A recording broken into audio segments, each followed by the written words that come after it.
軟件測試係成個軟件開發週期入面不可或缺嘅部分。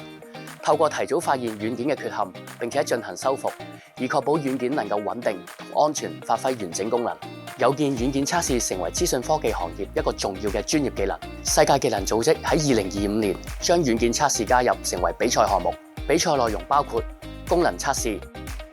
性能測試、界面測試，同我哋稱之為百合測試嘅結構測試呢4大單元。比賽期間，選手會用唔同嘅測試技術驗證軟件功能，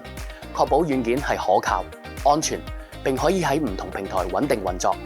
選手亦需要識別各個軟件入邊嘅缺陷或錯誤，去確保軟件最終嘅整體質量符合標準。通過比賽，我期望幫助年輕 IT 專才了解完整嘅軟件測試流程，提升佢哋技能，為軟件質量做最後把關。我係2026年上海世界技能大賽軟件測試香港代表選手陳振奇，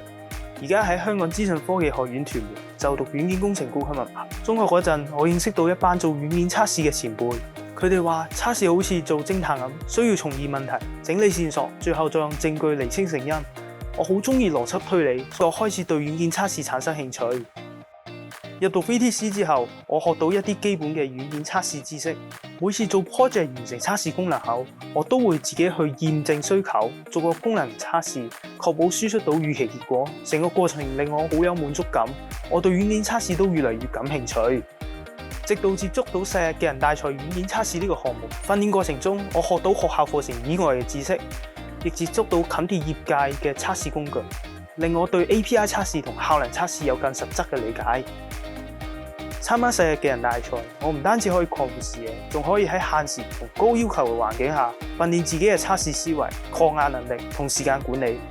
呢段訓練同出賽經驗可以幫助我為將來升學、實習甚至投身業界打好基礎，對我將來適應工作內容都有幫助。